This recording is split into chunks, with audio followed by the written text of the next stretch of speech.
अस्सलामुअलैकुम रहमतुल्लाहि व बरकातुहू। मेरे तमाम भाइयों को बहुत बहुत सलाम। आज का वीडियो बनाने का ख़ास मकसद ये है कि आज सारे हिंदुस्तान में हर मुसलमान परेशान है। जब से ये काला क़ानून आया है कि हम एहतजाज करेंगे, इस बिल का बायकॉट करेंगे। बायकॉट करना भी ज़रूरी है साहब, एहतजाज करना ज़रूरी है, क्योंकि आज सारे हिंदुस्तान में ये हाल है मुसलमानों का कि हम सिर्फ एहतजाज एहतजाज एहतजाज बस एहतजाज दर्ज कराने के हद तक ही रह गए हम। क्यों हो रहा है? क्योंकि हमारा कोई एक अमीर नहीं है, हमारा कोई एक रहनुमा नहीं है, इसलिए हो रहा है। हम एक प्लेटफॉर्म पे नहीं है। हम जैसा कि मुस्लिम पर्सनल लॉ बोर्ड है, असदुद्दीन अवैसी साहब रुकने पार्लियामेंट हैदराबाद है, जो हर तरीक़े से मुखालिफिन उंगली उठाना, इल्ज़ामात लगाना, ये आज से नहीं है भाई, ये 70 साल से चलते हुए आ रहा। जब से जमात क़ायम हुई और सुबह क़यामत तक ये चलते रहेगा सिलसिला। क्योंकि पहले आल इंडिया मजलिस इत्तेहाद मुस्लिमीन के सदर अलहाज सुल्तान सलाहुद्दीन अवैसी साहब मरहूम को निशाना बनाया गया, उन पर इल्ज़ामात लगे। अब उन दुनिया में नहीं रहे, तो अब उन्हीं के बड़े बेटे असदुद्दीन अवैसी साहब रुकने पार्लियामेंट हैदराबाद, मौजूदा MP, अब इनके ऊपर भी कई इल्ज़ामात कि तुम वक्फ बोर्ड के मेंबर है, तुम फलाना वो कर लिए, तुम ऐसा करे वैसा करे। ये बेबुनियाद बातें हैं, ये इसको कोई साबित नहीं कर सकता, याद रखो आप। मैं तमाम हिंदुस्तान की आवाम को मैं ये बताना चाह रहा हूँ कि इल्ज़ामात लगना और इल्ज़ामात साबित होना दोनों सूरतें अलग अलग है। क्योंकि मुखालिफिन आल इंडिया मजलिस इत्तेहाद मुस्लिमीन के 70 साल से मुखालिफ करते आए लोग, आजकल से नहीं है ये। जब से जमात शुरू हुई, जब से दुश्मन लगे हुए हैं। तो मेरा बोलने का बताने का मतलब ये है कि इल्ज़ामात लगते जाएंगे, मुखालिफिन आते जाएंगे, इल्ज़ामात लगाएंगे, क्योंकि हर तरीक़े से आल इंडिया मजलिस इत्तेहाद मुस्लिमीन को ख़त्म करने की और इस जमात को हटाने की भरपूर नाकाम कोशिश करे ये मुखालिफिन 70 साल से और करते हुए आ रहे। खैर, इससे कुछ फ़र्क पड़ने वाला नहीं है। आज असदुद्दीन अवैसी साहब रुकने पार्लियामेंट हैदराबाद को लेके कि वक्त के लिए इन्हों एहतजाज करेंगे, इन्हों फलाना ऐसा कर दिए वैसा कर दिए हो, ये सिर्फ झूठे इल्ज़ामात, बेबुनियाद इल्ज़ामात है असद साहब को लेके कि वहाँ वक्त की प्रॉपर्टी आप ऐसा कर दिए, वहाँ वक्त की प्रॉपर्टी ऐसा करे। ये करे और साबित होने में बहुत फ़र्क है। ये साबित नहीं कर सकता कोई भी। इल्ज़ामात बहुत टाइम से लगाते हुए आ रहे हैं मुखालिफिन। आप तमाम को इन चीज़ों पे ध्यान देना नहीं है। आज हमारा हाल फ़लस्तीन के जैसा होगा, याद रखो मेरे भाई। फ़लस्तीन में भी आस्था का मसला है, उनका ईमान इतना पक्का है कि अल्हम्दुलिल्लाह जान देने जान लेने से डरने वाली कौम नहीं है। अल्हम्दुलिल्लाह, अल्लाह की ऐसी ज़ात है और मोहम्मद रसूलुल्लाह सल्लल्लाहु अलैहि वसल्लम की ऐसी उम्मत है। तो आज जिस तरीक़े से ये काला क़ानून आया, हम मुसलमान, आज एक छोटा फ़लस्तीन हमारे साथ शुरू हो गया। क्यों पूछो आप? क्योंकि वहाँ भी आस्था का मसला है, यहाँ भी आस्था का मसला है। यहाँ भी ख़बरस्तान, मस्जिद, ईदगाह, मदरसे। याद रखो आप, अगर इस बिल को रिजेक्ट नहीं करेंगे, अपने घरों से नहीं निकलेंगे, ऐसे ही इनको तनकीद, उनको तनकीद, असद साहब को तनकीद, वो फलाने को तनकीद, मुस्लिम पर्सनल लॉ बोर्ड को तनकीद, वो तनकीद, ये तनकीद, नहीं मेरे भाई, ये तनकीद से कुछ होने वाला नहीं है। अब टाइम हमको एक प्लेटफॉर्म पे आने का है। अब हम सबको एकजुट होने का वक्त आ गया है, समझे।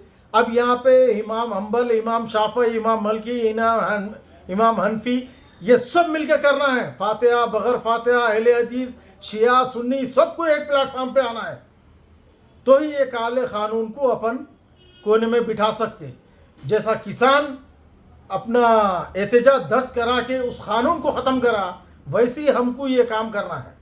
आज हमको घरों से निकलना है, इस एक प्लेटफॉर्म पे आना है, ये चीज़ को ख़त्म करना बहुत ज़रूरी है मेरे भाई।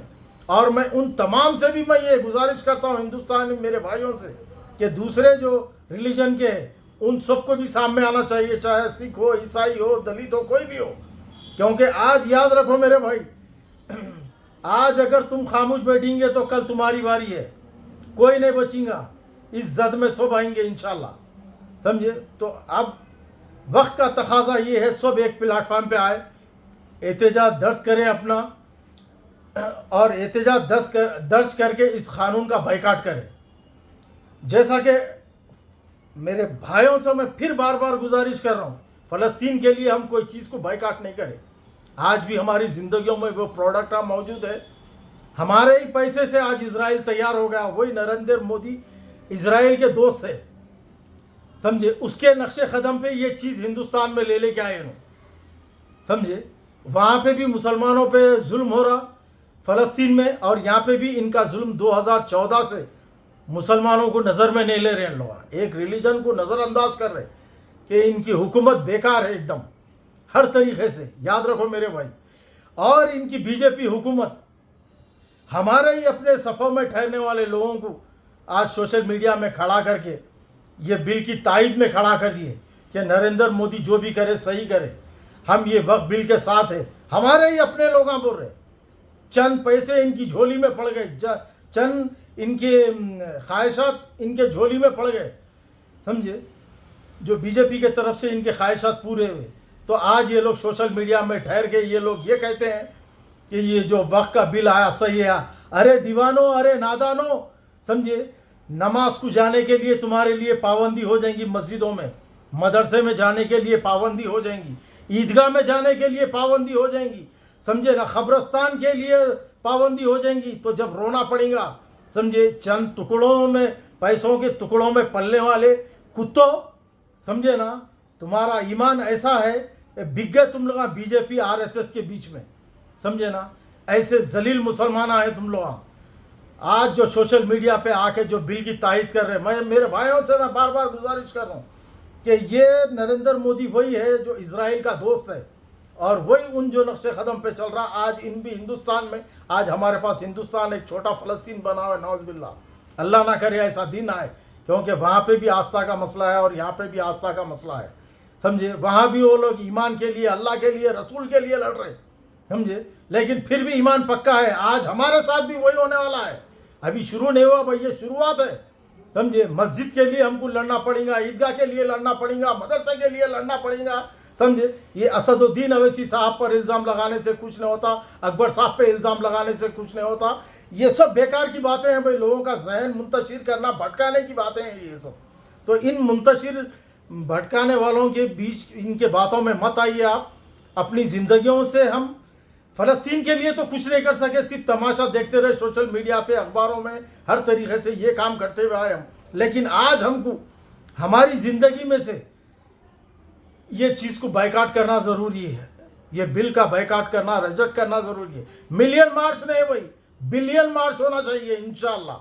तो हमारे लिए मिलियन मार्च कर लिए हम, समझे ना, हमारे लिए मिलियन मार्च कर लिए हम। लेकिन आज अल्लाह रसूल की बात है, अपने आस्था के, अपने घरों की बात है, ईदगाह की बात है, मस्जिद की बात है, समझे ना। आज हमको बिलियन मार्च चाहिए, मिलियन मार्च नहीं। याद रखो मेरे भाई, अब ये असद साहब पे तनकीद करने के बजाय इल्ज़ामात लगाने के बेबुनियाद है, कोई साबित नहीं कर सकता। ऑल इंडिया मजलिस इत्तेहाद मुस्लिमीन के किसी भी सदर को, मेरे सदर को, चाहे अकबर साहब हो, चाहे असद साहब हो, कोई साबित नहीं कर सकता। ये मुखालिफिन सिर्फ इल्ज़ामात लगाते आए हैं और लगाते रहेंगे सुबह क़यामत तक, लेकिन कुछ फ़र्क पड़ने वाला नहीं है इससे। लेकिन आज हमको एक प्लेटफॉर्म पे आना ज़रूरी है, आज हमको एक फ़ैसला करना ज़रूरी है कि मेरे तमाम हिंदुस्तान के मेरे भाइयों से मैं अदबन गुजारिश कर रहा हूँ कि हमको एक प्लेटफॉर्म पे आने की ज़रूरत है।